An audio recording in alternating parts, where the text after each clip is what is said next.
I know of whole communities that are wild over the talking board. I have seen and heard some of the most remarkable things about its operations, things that seem to pass all human comprehension or explanation. From an April 1886 article from the New York Tribune.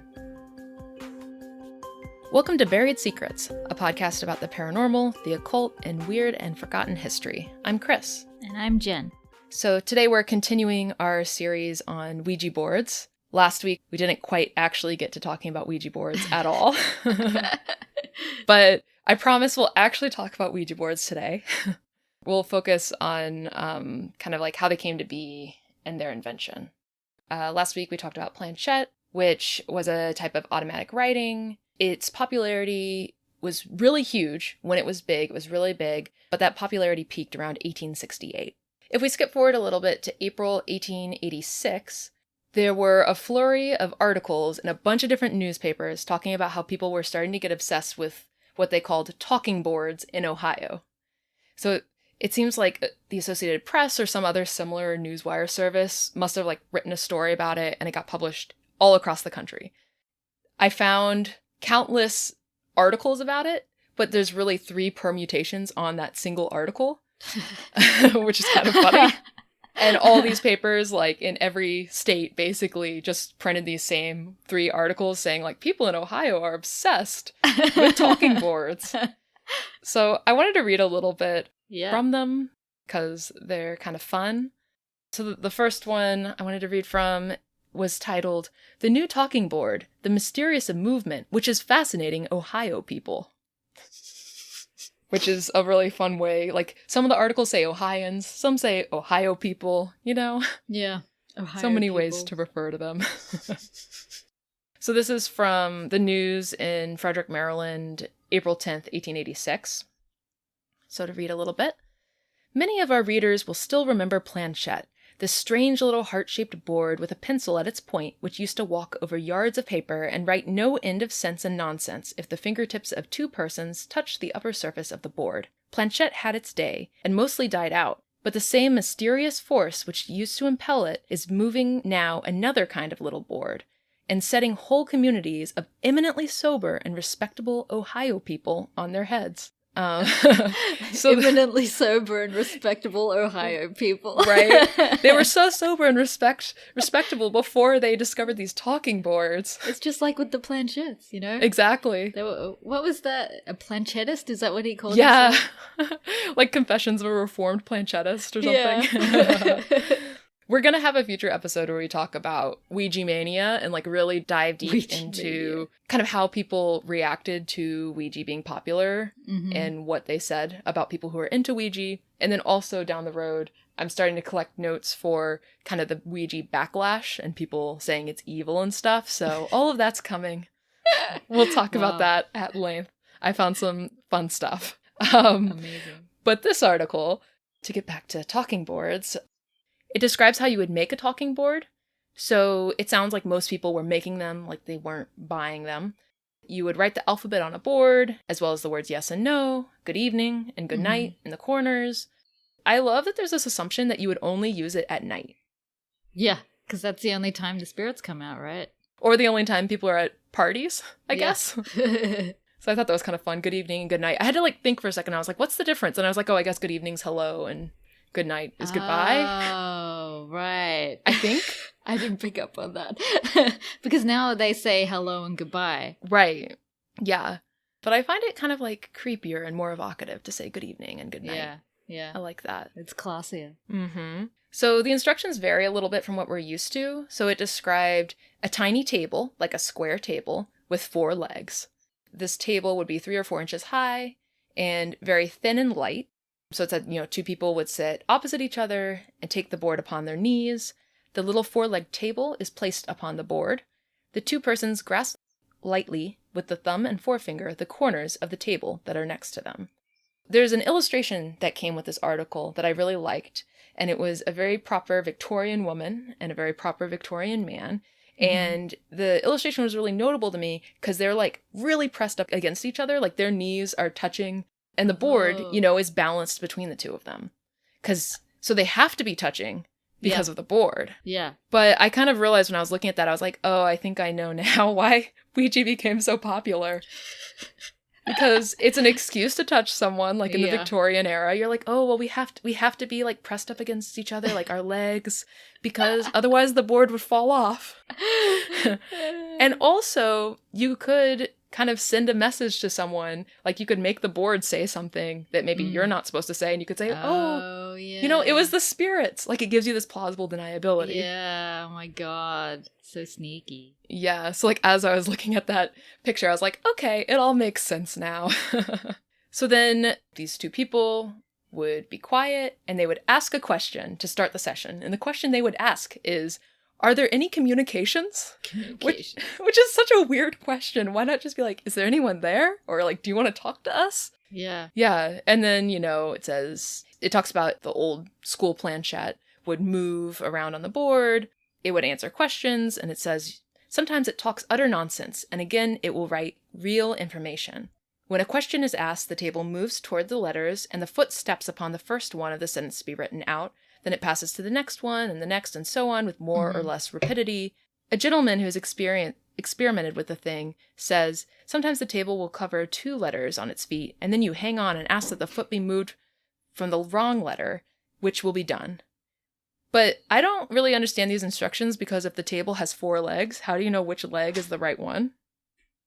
Yeah. The article did not explain that. But I got really caught up on it, trying to picture how that would work. So this article, along with the others that I found, told this really fun story, which I will read. One man who thought his family was spending too much time over the talking board burned it up. Then he left home on a journey.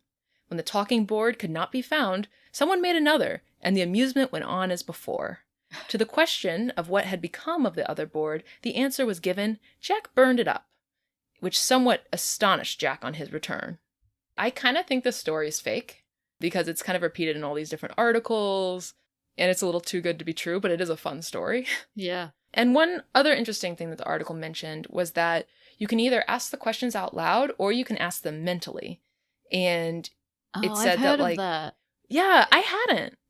Do you know what context you'd heard of that in? I think just from like, I don't think it was from like a show or anything. I think it was just like, you can ask verbally what you want, but if you're wondering something else, like it might answer the other issues that you've been thinking about or worrying about, like that you haven't asked, but they pick up on.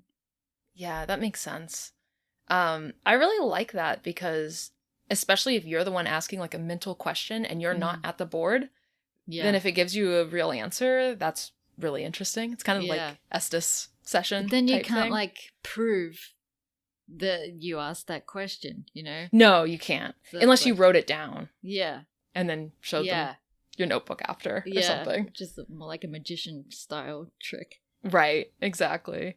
The article closes with a warning, which is, in some cases, remarkable and truthful revelations are said to be given about living persons, but it is not well to give too much heed to these revelations. And that's kind of a theme that's going to come up again and again. People asking the Ouija board something, it saying something, and then them making some kind of big decision based on that that leads to disaster. I think there's maybe just one case of that in today's episode, but already doing research for other episodes, like it happens a number of times.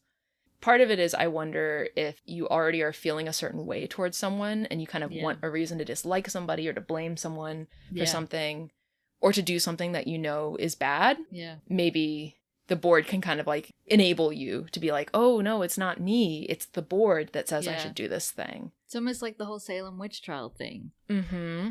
When they were just using that as an excuse to target people that they were already had problems with. Right. So there was a second article that was reprinted from the New York Tribune. So I found it in a newspaper in Kansas called the Clay Democrat, and it's from April 22nd, 1886. And this article is entitled, "An Ohio Craze, the Mysterious Talking Board and the Table Over Which Ohioans Are Agitated." It's very specific to Ohio, like it's the Right? only place. Yeah, which I find very fun. You know, those ridiculous people in Ohio. But one thing that I have noticed is it seems like there's a lot of stuff in the Midwest with regard to Ouija boards, because I know in the 19-teens and 20s, like St. Louis, like a big story came out of St. Louis, which we'll talk about later. There's a mention, I think, of Nebraska in some of these articles. So I wonder if that's part of kind of the way that people poo-poo things, if it's also like, oh, it's a Midwestern thing. Yeah. This article is pretty interesting because it seems like what the last article was based on. It didn't give this article credit, but it basically was like a paraphrasing of this article. But this article's ridiculous, and it has the same information and even maybe slightly more, but it's written in such a like yellow journalism way. Are you familiar with that term, actually? I realize that might be like an American history term. Actually, no. So it's a term for a type of reporting that was done in the 19th century, in particular in the US, and it was basically like journalism that was sort of fake and pretty sensational, and kind of the big example of it, gosh, I hope I'm remembering this right, because otherwise I'll sound really stupid. The big example of that is basically the Spanish-American War, I'm pretty sure, was caused by yellow journalism. They found that writing these warmongering stories was selling newspapers really well, and they were just writing literally any story that could sell a newspaper. Mm-hmm. And it ended up starting a whole war. There's countless examples, like in all sorts of topics, but that's kind of like the big story about yellow journalism. But yeah, there would just be like ridiculous things written, and people would just like make things up whole cloth just to sell newspapers. Yeah. Well, I feel like that still kind of happens. It's true. Actually, I have been thinking a lot about that lately, and I feel like we're almost in this new period of yellow journalism because everything's about clicks. How many clicks can something get? How sensational, like, and clickbaity can the headline be? Which is really interesting to me. Yeah. But I just want to give you a taste of how this is written. Mm-hmm. So it starts off like this. "Planchette is simply nowhere," said a Western man at the Fifth Avenue Hotel, "compared with the new scheme for mysterious communication that is being used in Ohio." So the whole article's conducted like an interview with the writer asking questions like, oh, what's the board like? And like the man from out west or whatever saying things like, oh, give me a pencil and I'll show you. So you like feel kind of like you're in the room with these two people, but it also sounds extremely fake because he's like, oh, I was at a fancy hotel and talking to a man at a bar who told me about Ohio. But I guess, you know, you got to keep it engaging. Yeah. So there are like a few extra tidbits that were in this article, but not in the other, that I found were interesting. So the guy being interviewed says, "The yes and no are to start and stop the conversation." He's talking about, you know, the things written on the board. Yeah. "The good evening and good night are for courtesy," which is really funny. Because I'm also like, wait, but that's not hello and goodbye? Yes and no start it? I guess if you're like, oh, are there any communications? The answer would be yes. Or I guess no. Though if it says no, then probably there is a communication if somebody said that. Yeah. But I just love that they were like, well, we had to make it polite, you know? Yeah. It's the 19th century. You have to say good evening and good night to the spirits. Manners is important. Exactly. Or I guess they have to say it to you. Yeah. So the guy from out west claims that anyone can make the whole apparatus in 15 minutes. So it seems like it was much easier to make than a planchette since you don't need wheels, and in theory, you could just make it out of whatever scrap wood you have around. Yeah. And I also appreciate that this guy said anyone can make it, not any boy can make it, like one of the advertisements last week talking about the planchette. Boy can make it. No women though. Right? So it also has that same story about that guy Jack who burned the talking board. And I guess in this version of the story, the family like made a servant make a new one, which I found that kind of funny. Like, just imagine being a servant and a family's like, our Ouija board's gone. Please make us a new one. Yeah. This is your duty today. And then he talks about, you know, maybe you can believe it, maybe not. There's a lot of nonsense. And then he like tells a story about someone who got a communication about a title to property from his dead brother and made a lot of money. So many of these articles kind of hem and haw. They're like, well, this one thing was true, but I don't know. Maybe it's nothing. He lists a bunch of towns in Ohio that are obsessed with it, and then he talks about how its use in operation has taken the place of card parties. So again, talking about it being a parlor game. Yeah. And then the third article I wanted to talk about is just basically a very similar article, but transplanted to Omaha, Nebraska. Oh. So switch states. Yep. And it tells the same story about Jack, but it makes it sound like he was from Omaha, not Ohio. And then it called the talking board a spiritual talking board. I guess to tie it to the spiritualist movement. Mm-hmm. And it's a short article, but this is my favorite quote from it, which are the closing lines. It will disclose the whereabouts of absent members of families who are in the habit of spending their evenings from home. It is said to reveal some terrible secrets in this line. It's a dig at adulterers, I assume, right? Yeah. And I love that this person, like, was this person, like, just cheated on or something? Or did they know someone who was just cheated on? Like, because that's, like, a very specific barb that I enjoyed. So there was this initial flurry of articles about the homemade talking boards. And then after that, the newspaper seemed pretty quiet about the topic for a little while. Until in 1891, there were suddenly ads for Ouija, the wonderful talking board, or Ouija, the Egyptian luck board. Oh, an Egyptian luck board. Yeah, and Wow. that's something that comes up. I guess at the time, Egyptian things were all the rage. Yeah.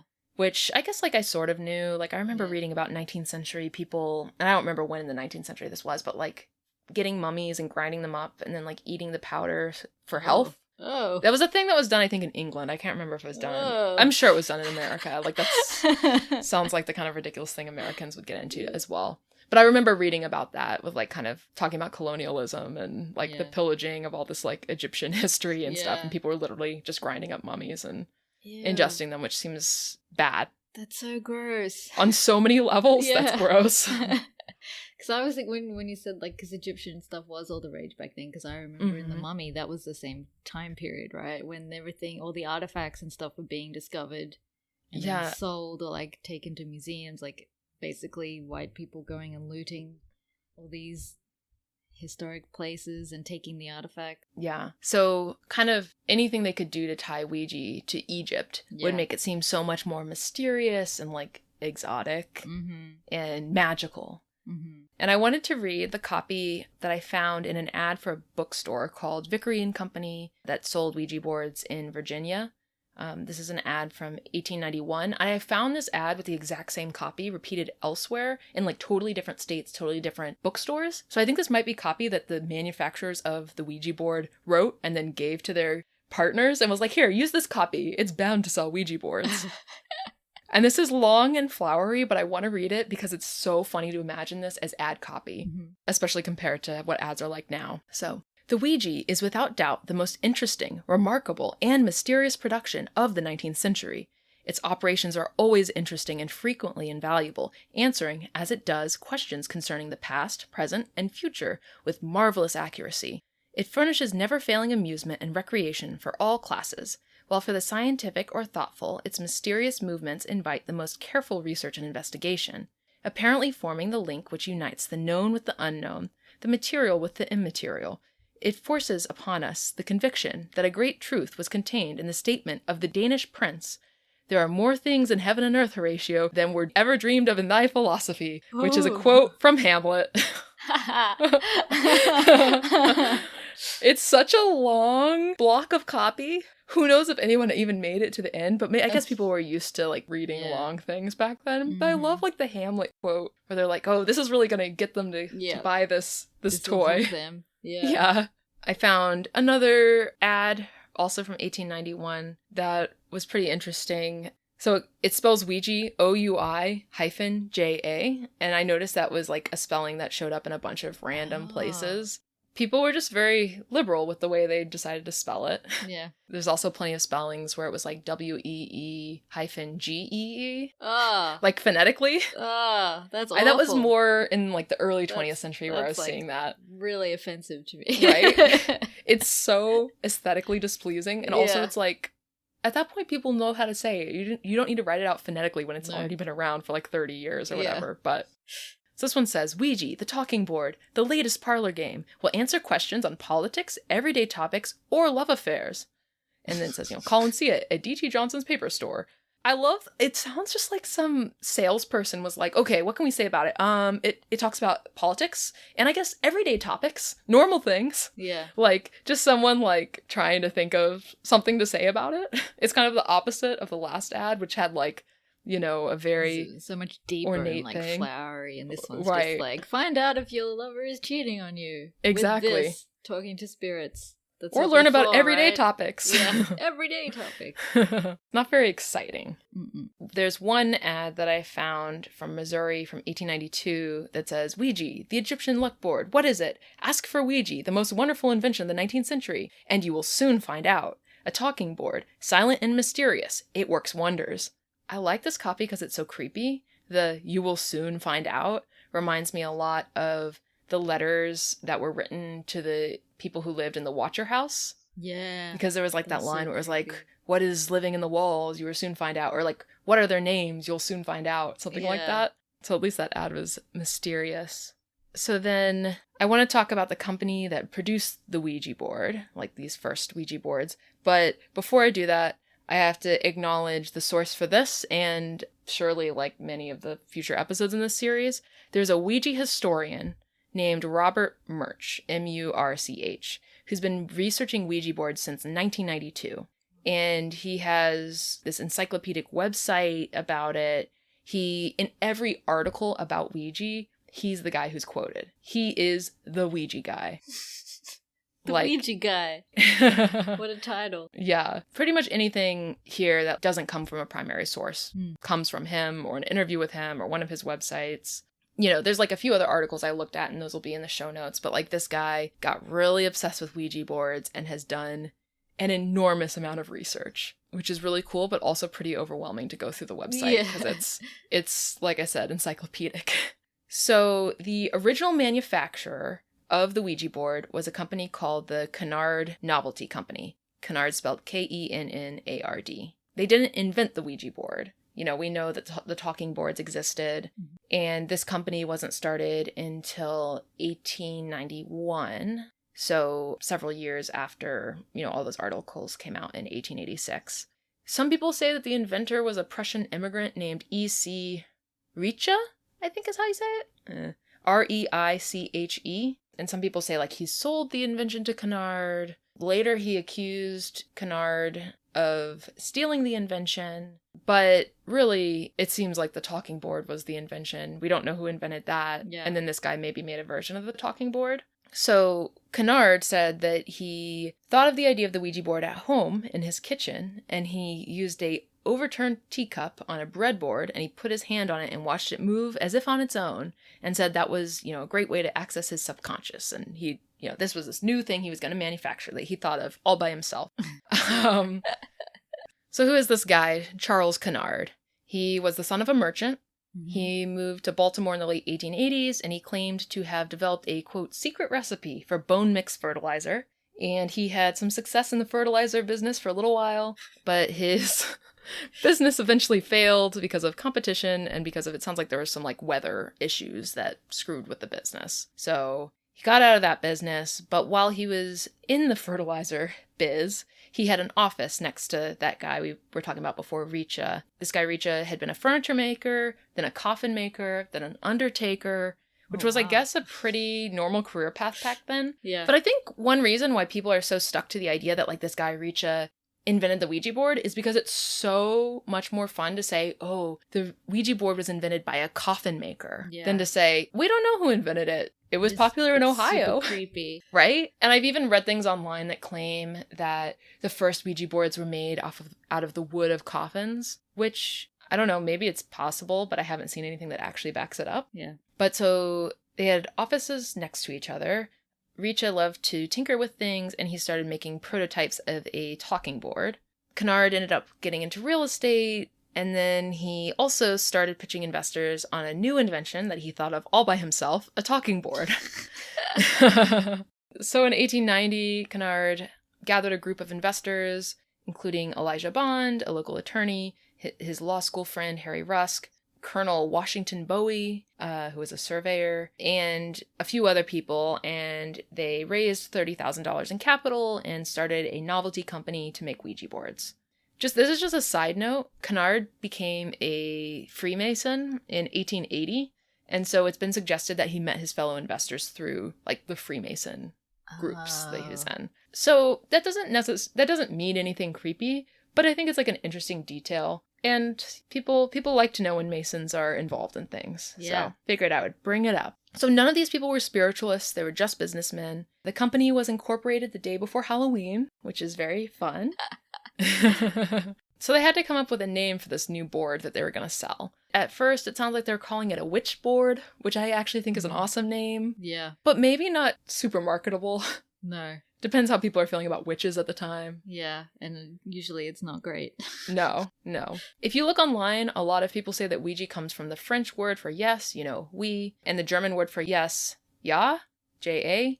But if that was the case, wouldn't it be pronounced we, ja? I don't know. It doesn't really make sense to me. But Murch says that it was actually Elijah Bond's sister-in-law, Helen Peters, who came up with the name.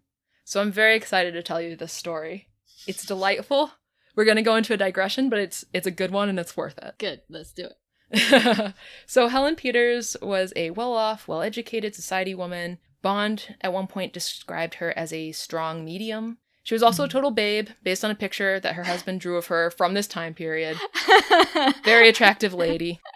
I love, like, in the 19th century, like, there's one drawing, like, a sketch of her in this period, and it's so weird to think about back then. It's like, yeah, maybe someone drew a sketch of you, and that's all that anyone knew about what you looked like for the next 20 years or whatever, till another picture was taken or something. So, on April 25th, 1890, Kennard was at a Baltimore boarding house with Elijah Bond and Helen Peters, and they decided to ask the board what they should call it. The board spelled out Ouija, and then when they asked what that meant, the board just said good luck, which is very creepy, and I like it. Yeah. Kennard said that after that happened, Peters took out a locket that she had around her neck, and that locket had a picture of a woman in it. And Kennard said that Ouija was written beneath the picture of this woman in a locket. Oh. I was like, this is amazing. I want to know all about the lady who's in this lady's locket. Yeah. Kennard asked Peters first, had she been thinking about the locket during the session? Peters said she hadn't been. According to Murch, the woman in the locket was probably a woman named Maria Louise Ramey, whose pen name was Ouida, Ouida. And Kennard may have just misread the name, because it sounds like it may have been a signature type styling of the name, so I could imagine mistaking the D for a J if you're looking quickly and wanting to see Ouija. Ouida's story is too good not to go into. So this woman, Maria Louise Ramey, aka Ouida, was born in England in 1839. She was the best-selling author of romance and adventure novels, and essays, and animal stories, and children's books. She published her first novel when she was 24, although she wrote a book when she was 16 that was published later, so very prolific. Mm-hmm. Her work was known for being really swashbuckling and kind of racy, sort of the opposite of what you would think about when you think of Victorian literature. Yeah. But she was extremely popular.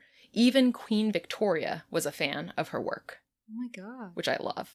And it's just wild to me that we've never heard of this woman. No. Also, Jack London, the author of Call of the Wild, etc., read one of her books when he was 8, and he said that specific book of hers that he read was one of the reasons for his success as a writer. It sounds like he was one of the few male authors who had nice things to say about her, but it's nice to hear. She wrote a book a year between 1863 and 1900. Whoa. That's a lot of books. Oh my god. Wow. Ouida's pen name came from the way that she said Louise when she was a kid. Like, it was how she mispronounced her own name, which I find very endearing and sweet. Mm-hmm. She was known for being very eccentric. She loved purple writing paper and Lord Byron. Mm-hmm. So, just normal things. Yeah. There was a 1912 edition of the Dictionary of National Biography that describes her as having a artificial and affected manner, and although amiable to her friends, she was rude to strangers. Cynical, petulant, and prejudiced, she was quick at repartee. When she was 28, she moved into the Langham Hotel in London, which was a traditional grand hotel, and it was also the largest and most modern hotel in the city. It had, tons of bathrooms and hydraulic elevators, all the modern trimmings. So there, she wrote by candlelight in her room, drawing the curtains during the day. She would fill her room with purple flowers, and sometimes her hotel and florist bill would be £200 per week. Oh my god, back then. Yeah. I was like, okay, £200, that must have been a lot. I looked it up. That's the equivalent of $28,000 in today's money. Oh my god! Can you imagine spending that much money on flowers and hotel stuff? Room service, I guess? I love this woman. She's my favorite person. Yeah. So at the hotel, she hosted fancy soirees, which were attended by all sorts of people, including soldiers, politicians, authors. Like Oscar Wilde would come to her parties, Robert Browning would, Wilkie Collins, artists would come. It really makes me think of Gertrude Stein. Do you know about Gertrude Stein? I've heard of her.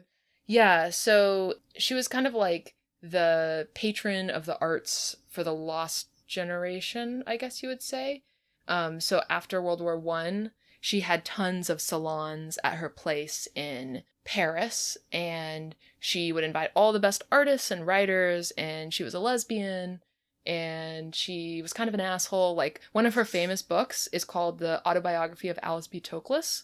Alice B. Toklas was like her wife, or like her partner.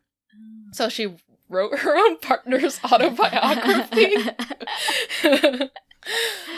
She did all these things, like she, to make artists happy, she would arrange the room so that they were always sitting across from their painting, like hanging on the wall. She was like a really cool. fun and interesting woman. And so to me, when I was reading about Ouida, I was like, wow, she sounds like an early version of Gertrude Stein, and like a much more femme version. Yeah. She was described as having a sinister, clever face with a voice like a carving knife. Oh. Ooh, a voice like a carving knife. Right? Intense. It was said of her that she dressed expensively, but not tastefully.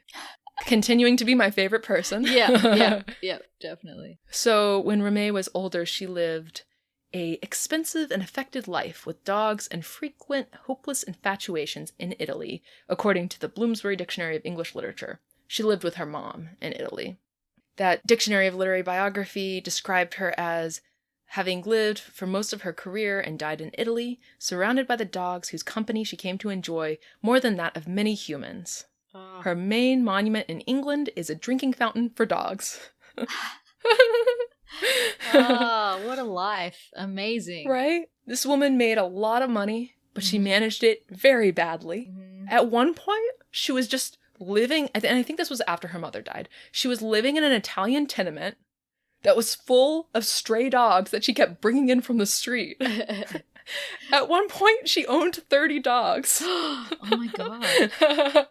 That's too many dogs. That is too many. But also, Hero. I understand the desire to do that. And to live that kind of life, you know? Yeah. But I did figure that, you know, she didn't manage her money well when you said she spent all that money on hotels and flowers every week. Right? Oh my god. Those are some expensive parties. Like, each party costs as much as a wedding. Yeah. And you know? No matter how many books she was selling, I don't think that she would have had much more than that coming in. So in 1906, a friend of hers was able to get her something called a civil list pension, which in England is basically a government pension. It sounds like it's given to like important people or like culturally valuable people. So the prime minister offered her £150 a year, which doesn't sound like enough money for her, but maybe she was spending less money in Italy. Maybe things were less expensive there.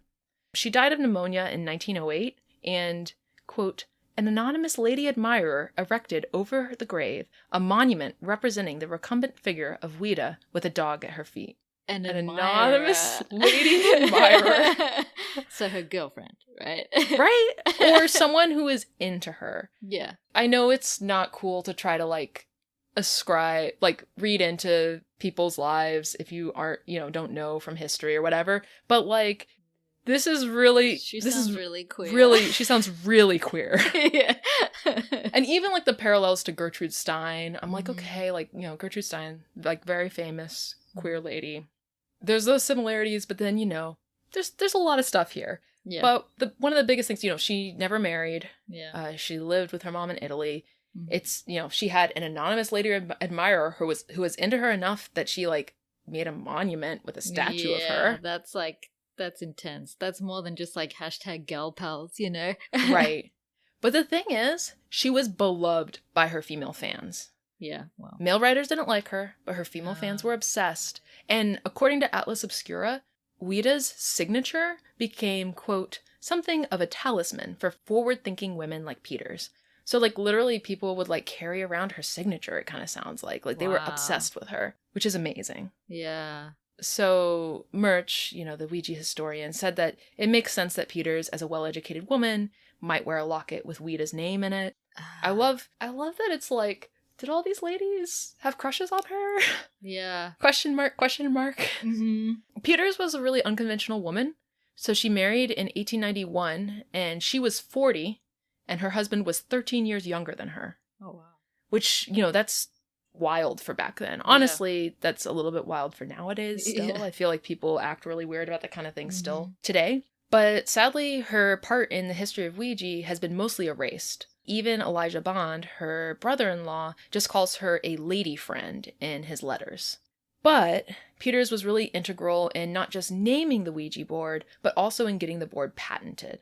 The patent office had told them, when they came with the Ouija board asking for a patent, that they wouldn't award a patent unless they could demonstrate that it worked. So a bunch of patent inspectors looked at it and rejected it, and then finally Peters showed the chief patent officer how effective the board was.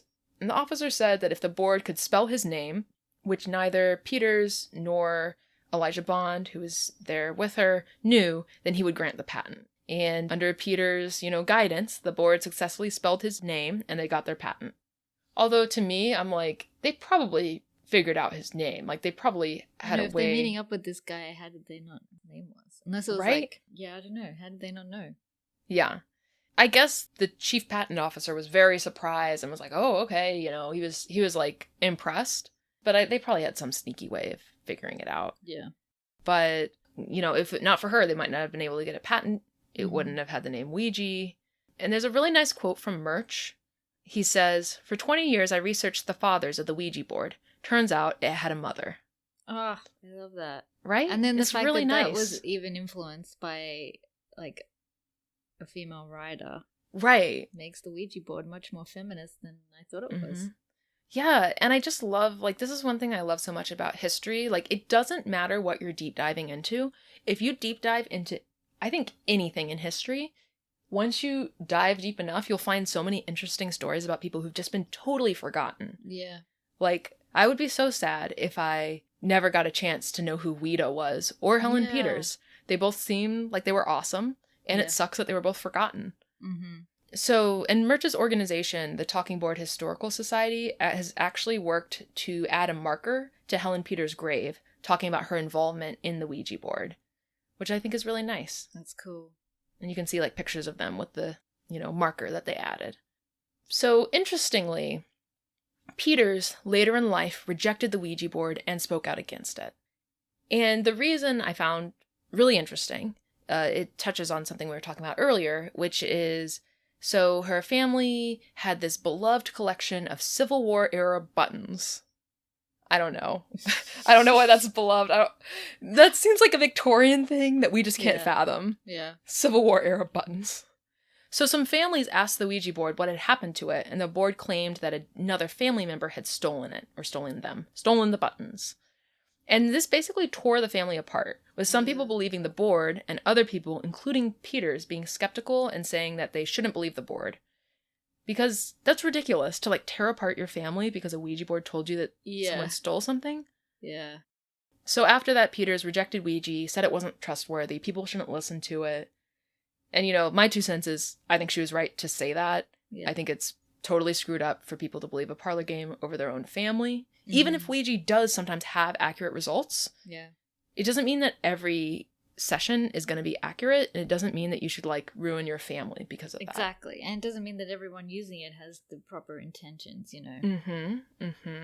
Yeah, because whoever was using it could have been like, oh, I really don't like this family member, and subconsciously or whatever, their hand moved it to that person's name. Exactly. So that's pretty sad that it, like, tore up her family. And that's kind of the end of Helen Peters' involvement in the Ouija board.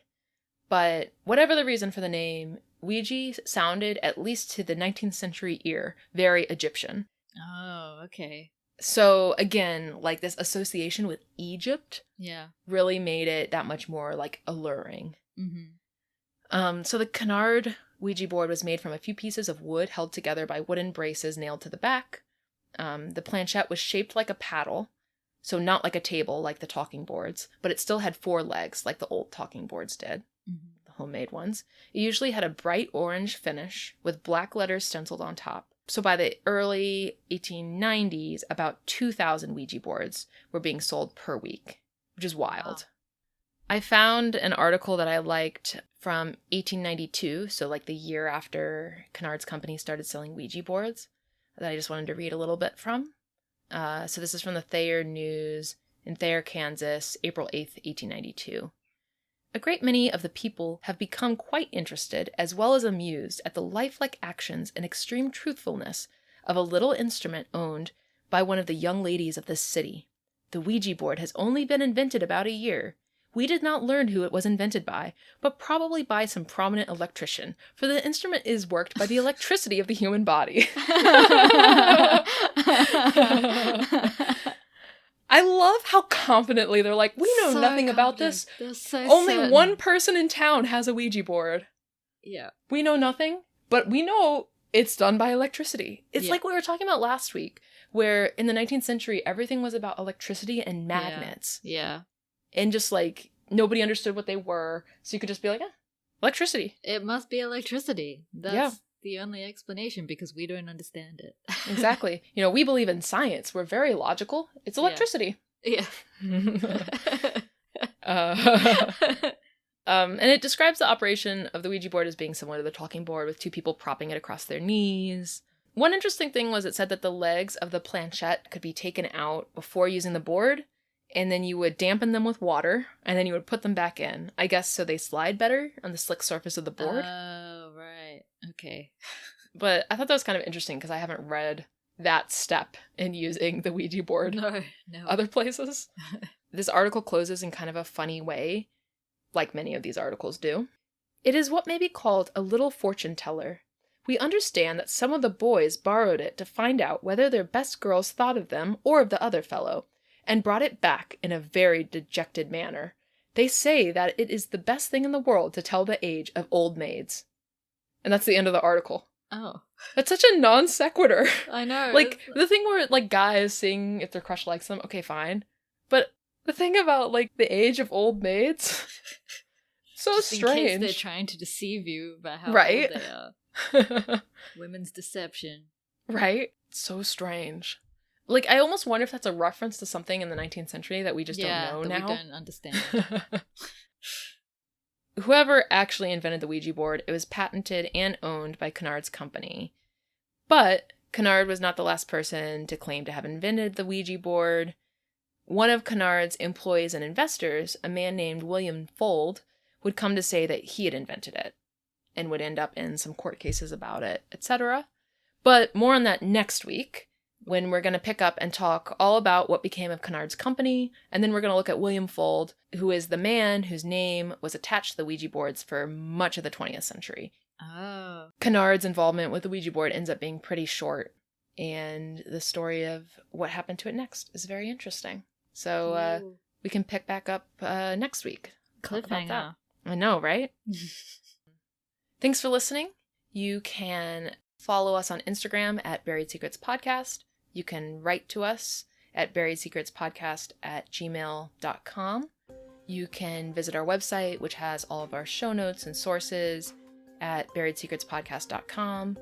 We also have a Patreon, just patreon.com/buriedsecrets. And you can follow me on Instagram at JenMarieWild. And that's it for this week. We'll come back next week and talk some more about Ouija boards.